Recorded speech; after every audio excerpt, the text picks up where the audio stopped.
average 발음이 뭐라고 하죠? 좀더 제가 바르게 어려. 대충 좀더 제가 바르게 쓰게 되면 논시 담배 나로야 벤조기 제 더블로 차로. 들어. 더블로 뒤에 나로 차니 리디 아니 리페 답은 더블로 차면 코연 더블로 그걸 조금 쉬우지. 표현 좀 잘해야 돼. 디어스 답지 주시. 쉽지 담배 되는 쉬우지. Right. So if the economy were to continue to grow at this rate, doubling every 20 years, in just 1 century, how much bigger would it be? Well, you can do this pretty easily. It would be 32 times larger than it is today. So what does that really mean? That means that we would be pushing our ecosystems far beyond the condition of overshoot that they're already in. It's not going to happen that way. So let me give you a very concrete example. If everybody projected to be alive in the year 2050 lived like Americans do today, just think about the cars. There'd be 9.3 billion people in 2050, that's the projection. They'd be driving 7.8 billion passenger vehicles and light trucks. That would consume a huge amount of oil every day, which is more than 5 times today's total world production, just for the cars. Those cars would be emitting 60 billion tons of carbon dioxide per year, which is almost double total greenhouse emissions from all sources today. And those cars would take up 143,000 square kilometers, which is an area the size of the nation of Bangladesh, just in parking spaces. Now, making predictions, especially about the future, is difficult, but this is not going to happen. Now, of course, what people say is, well, it shouldn't happen, and it doesn't need to happen because we can improve the technologies that we use to provide mobility and to fuel our vehicles. And that's true. But as you heard this morning, many of our technological solutions create their own unanticipated problems. So here we are, boxed in by resource shortages and pollution and scarcity. And what we do is we always take action through technology, through innovation, to solve the problem. Boom. And now things are much better. We've solved the problem, except that, as you may anticipate, there could be some unanticipated consequences. So,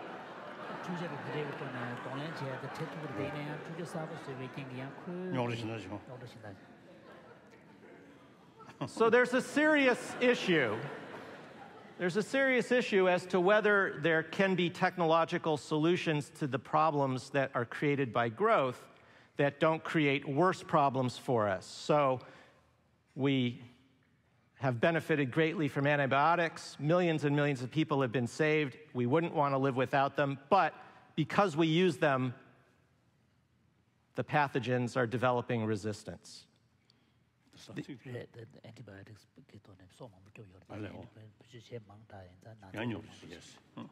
Okay.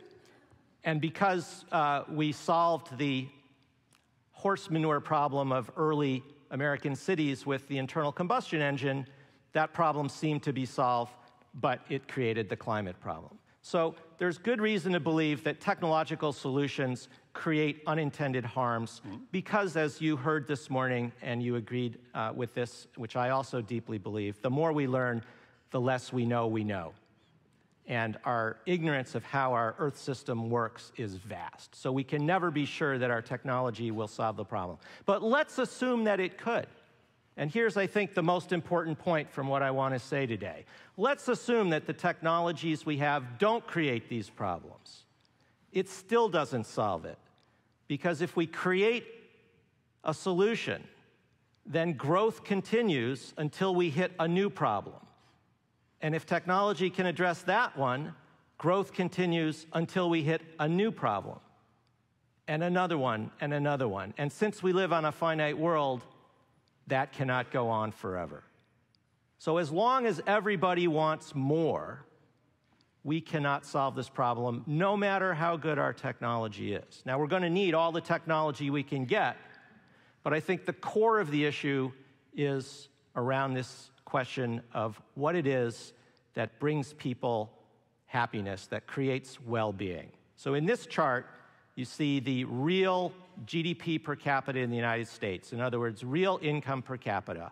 how much people have per person. And over the last 40 years, it has doubled. So people are twice as rich as they were on average in the United States. But we are no happier, and we are in fact less happy on average, despite this enormous increase in wealth. And you can look at every other nation in the world and you see the same result. It's true in Europe, it's where income distributions are more egalitarian. And the most recent study showed that even though income per capita in China has quadrupled over the last 2 decades, happiness levels are lower. So what's going on here? So there's another look at the data. And what this shows is the income per capita of different nations versus their subjective well-being or happiness on the vertical axis. And what you find is if you're poor, if you're hungry, if you live in an area of conflict, yes, you are very unhappy. But after income reaches a certain threshold, which is a lot lower than people think, there's essentially no relationship. Getting wealthier does not make you happier. And you can see a variety of nations here that have much lower income per capita than the United States and are at least as happy as we are. I think this is enormously important, and it's also extraordinarily good news. If the relationship looked like this, so that only more wealth could bring happiness, then in order to live within the limits of our planet, we would have to create much misery.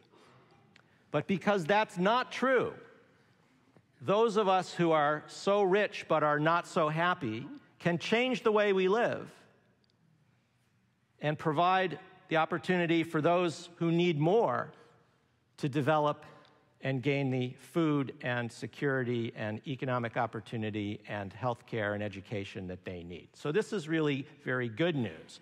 The problem is people don't understand that there's this disconnect between happiness and income. So take a look at this question. I have asked my students for many years to fill out their personal answer to questions like this. You have to choose, and we'll do it right now. So there are 2 worlds, and you're going to have to pick one. In the first world, you earned $150,000 per year, and everyone else earns $75,000. In world 2, you earn $250,000 per year, $100,000 more, but everybody else earns $500,000 per year. Now, everything costs the same in both worlds, and there's no environmental impact difference between these 2 worlds. So everybody in the audience must now vote. How many for world 1? You got to vote. How many for world 2? Okay, let me show you what my students typically say, and this has been replicated all over the world. 70% of them would prefer to earn a little less as long as it's more than everybody else.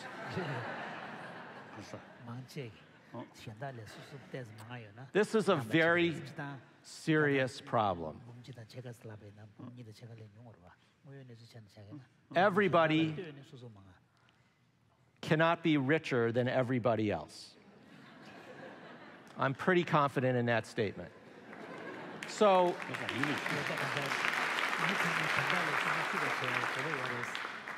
as long as that's what we strive for, and it won't make us happier, we just think it will. If we base our subjective assessment of how we're doing on how you're doing, do I have a nicer car, a bigger house, a bigger salary, we're going to carry ourselves farther away from what we really care about and what truly brings us happiness, and destroy the planet in the meantime. So, let me show you one more piece of bad news, and then we'll talk hope. One of my colleagues showed me an advertisement in a magazine that I'd never heard of. It's called Lucky. I'd never heard of it. And the advertisement started out with this. It said, "My kids call the nanny mom." That's a big problem.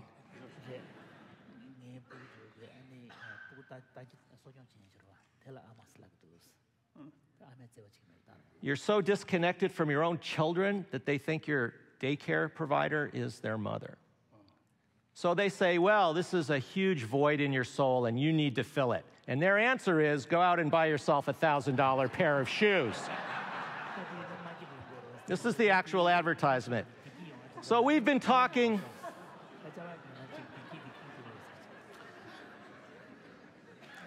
We've been talking about greenhouse gas pollution and fertilizer runoff and other forms of pollution and waste in our society and bad jobs. This is spiritual pollution. And this is the kind of thing that persuades people that the way to become more happy is to spend more and have more than your neighbors. And that is not only not going to create happiness that we aspire to, but it's going to destroy the planet and our future as well. So what can we do about it? Well, we're going to need all the technological innovation we can muster to address the overshoot of our planet's capabilities that we already have created. So when you called for technology and innovation, yes, we're going to need all of that. But it's not enough. A lot of folks around here at MIT, they like this technological solution model. And a lot of people in the world like it. And they say, we've done it before. Think about the Manhattan Project. And we particularly like this example because the smartest person in the world wrote a personal letter, which you see here, to the most powerful person in the world. And we'd all here at MIT like to think we're a little bit like Einstein and we could speak to the people in power and they would listen to us. And in this case, Roosevelt did listen to Einstein. And by putting enough money and genius in the deserts of New Mexico, in less than 6 years, the United States created nuclear weapons. Now, this technology also had its unintended consequences, but it was a spectacular example of successfully applying human ingenuity to solve a technical problem. We're going to need a lot of technology to address this challenge of sustainability and diminishing resources, but it's not enough. You can't do what needs to be done just with a technology that then allows us to keep living and try to strive for more and more riches every year, because we'll just hit another problem and another problem and another problem until sometime we fail. So I think we're going to need a different approach, and I think this is a better model to think of. The civil rights movement here in the United States is one of a number of good examples of this. And it's an example of distributed leadership. Martin Luther King Jr. had no elected position or position of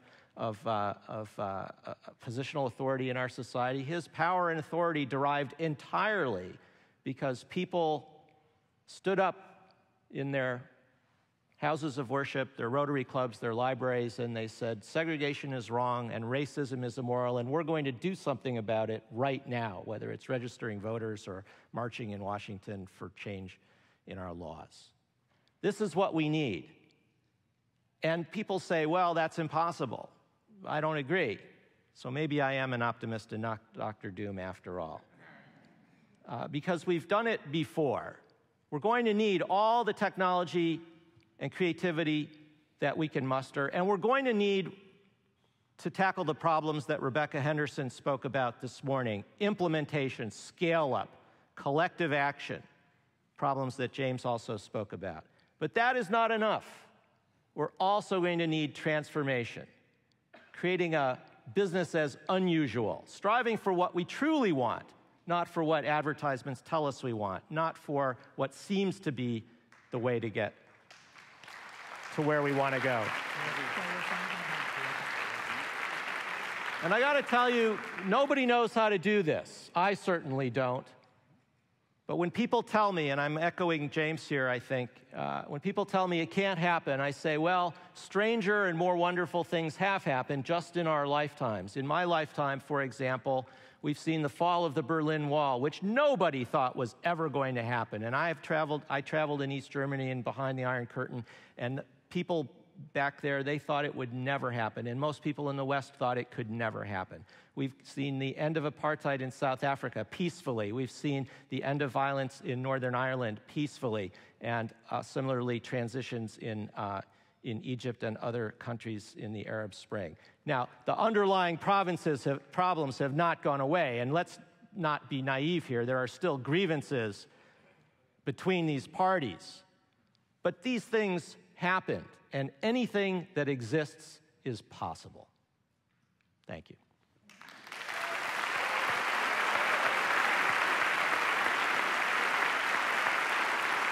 Sorry for going over. That was great. That was wonderful. Thank you, John. That was really, you don't deserve that title, Dr. Doom. I think we should get that away from you. Just in the interest of time and respecting all of you here, I'm wondering, Your Holiness, we've all had a chance to speak. If you can offer a few words to conclude our dialogue or even comment directly on what John said. Yes, I fully agree. Usually I sort of telling people, and according to my own belief, the material value, in any case, there is a limitation. So the material value itself never tell us contentment, or more material facility, more greed. So the real inner peace means your mind 24 hours, complete relax, no fear, no anxiety. That's, I think, real meaning of peace. So that must come through the mental itself, not material, mind itself, not from matter. So the mind training, no limitation. So about mental development, we should not have contentment, complacency. Because very nature, we can develop infinitely. The material field, in any way, there's limitation. But we usually use just opposite. Mental sort of development, we contented. The material development, we always want more and more and more. I fully agree. So, ultimately, sort of the problem which essentially our own creation. But ultimately, the creator themselves should set up certain kind of sort of disciplinary, holistic view, and not think just self-centered, narrow sort of interest. Look, wider world, and also long term. So train our mind, educate our mind. So that I usually used to say, the existing modern education is mainly materialistic sort of oriented. So now we need in education some lesson about importance of our mental attitude and our mind. So in order to develop more sort of inner strength, self-confidence, this sense of, because this morning I also mentioned the practice or development of sort of sense of concern of others' well-being. That immense benefit to oneself. So usually you see people consider practice of love, compassion, sense of concern of other. It's almost get the impression because of that. Sacrifice. Sacrifice or because of that. Kind of forget. That's something maybe. So this morning His Holiness was saying that he pointed out that quite often people, when they hear of the need to take more concern about others' well-being and altruism, they immediately seem to, understand that we are being asked to completely forget our own interest. So best way to achieve personal sort of happiness or joyfulness is entirely dependent on mental attitude. Take care more others. Then you get maximum inner peace through inner strength. So here, if these are moral principle based on religious faith, then no matter one religion, very sort of good and very sort of wonderful, but never be universal. So we have to find a certain sort of way of approach to cultivate these moral principles. The method should be universally acceptable. So that's usually I call a secular way. So here is secular does not mean disrespect religions, but rather respect all religions. I think you know you are neighbor of India, Sri Lanka. So India's own constitution based on secular sort of the idea. Secularism. So that does not mean disrespect religion.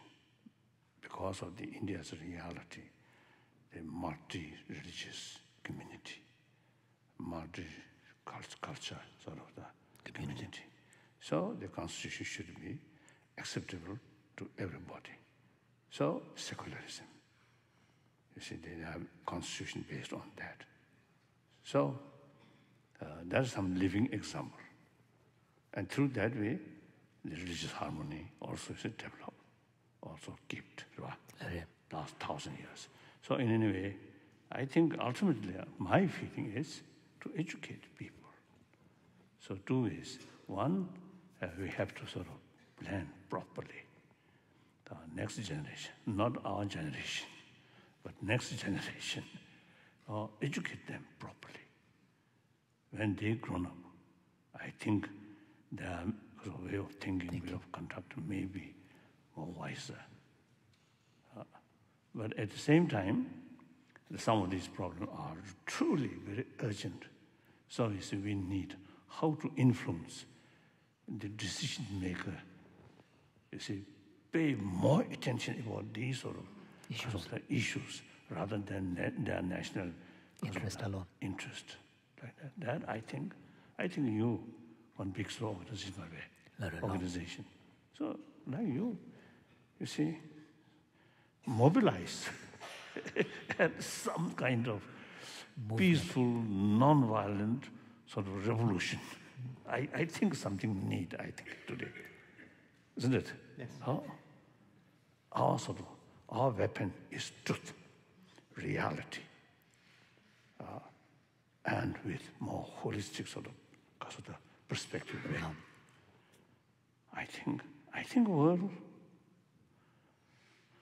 as a humanity, I think will support us. So in any way, finished now.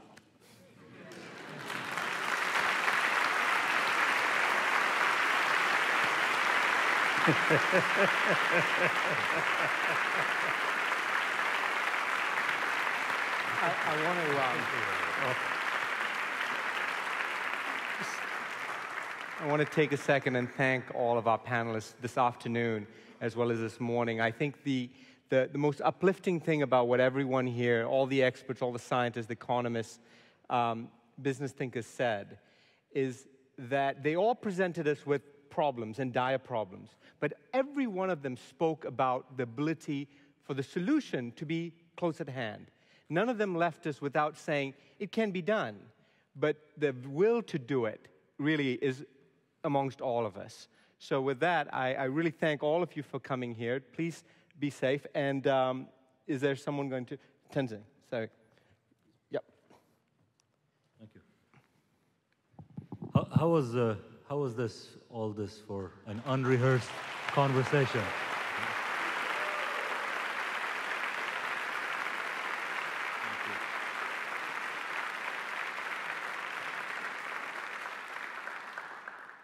The inspiration for Global Systems 2.0 came immediately after the launch of the center in 2009. A number of roundtable conversations and public forums in related disciplines led to what became a day-long panel conversation today. When the center was launched 3 years ago, we as a world were at a crossroads, marred by economic and environmental crises, a world in deficit of good leadership and policies. Not much has changed. The center at MIT set in motion a series of innovative programs for individuals to think, transform, and impact. Our programs are not splashy, but create ripples from these grounds at MIT to the rest of North America, South America, Europe, and South Asia. Our ideas and motivation to bring about a positive global transformation that is by no means constrained by our limited resources. Doing panels is not what we do. This is not what we specialize in. We have been asked by several quarters of society, including educational institutions, business and healthcare organizations, as well as law enforcement agencies, to bring some of our programs to them to help reshape and revitalize the very core of learning and growth. With your generous support, we wish to do just that. I want to remind our supporters that when you give to the center at MIT, you're contributing to a global enterprise for human innovation, care, and leadership. We have heard from the speakers today about the importance of transformation in addressing these global challenges. This transformation of individuals and of institutions is founded first upon dialogue. Dialogue brings together differing viewpoints, brings together critics and proponents of eventually refines and deepens our understanding of the challenges ahead. Ethics plays a pivotal role in all this. But after dialogue and understanding must come action. And this action often requires a courage that transcends the limits of partiality, entitlement, and influence, so that we may nurture our students and our citizens in the spirit of intellectual honesty and freedom. A compromise on the high grounds of education damages the integrity of academic scholarship and the role institutions such as these should play for global advancement of freedom, democracy, and knowledge. Institutions that claim to educate global leaders must demonstrate an unwavering sense of moral courage. I'm grateful to all the Nobel Peace Laureates who have extended their support to design and manifest the wonderful vision of the center. On behalf of the Dalai Lama Center for Ethics and Transformative Values at MIT, I would like to thank our steering committee members who continue to guide our work. In particular, I would like to thank Professors Deborah Ancona and Edward Delong for creating a framework for today's conversations.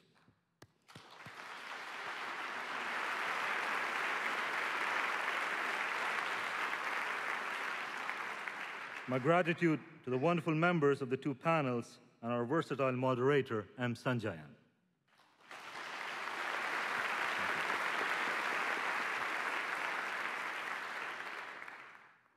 We truly handpicked our intellectual gems. My sincerest appreciation to the wonderful staff of MIT CAC, MIT AV, and facilities, to members of the private office based in Dharamshala for their sincerity and devotion to what they do, Office of Tibet in New York for coordinating all these efforts, members of the State Department, DSS, Cambridge, and MIT Police, and private security personnel for protecting and serving one of the most beloved leaders of the world and the people who admire him.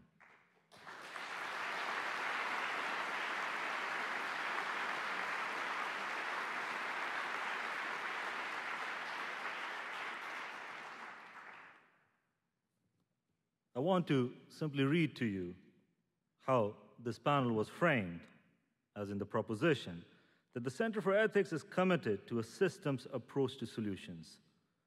We live in a complex and interdependent world where we can no longer look at isolated issues for long-term, equitable solutions to regional and global problems. Through this meeting, the Center hopes to encourage multidisciplinary systems thinking and new methods for resolving the most immediate challenges that we face as a society, as a nation, and as an ecosystem. We are 3 years young, and we are just beginning to make a dent in the global challenges that face us. Finally, Your Holiness, thank you for entrusting us with your name. We are grateful for the vision and support you have provided us. May your aspirations manifest so we may become a more caring, responsible, and genuinely open and free society. Thank you.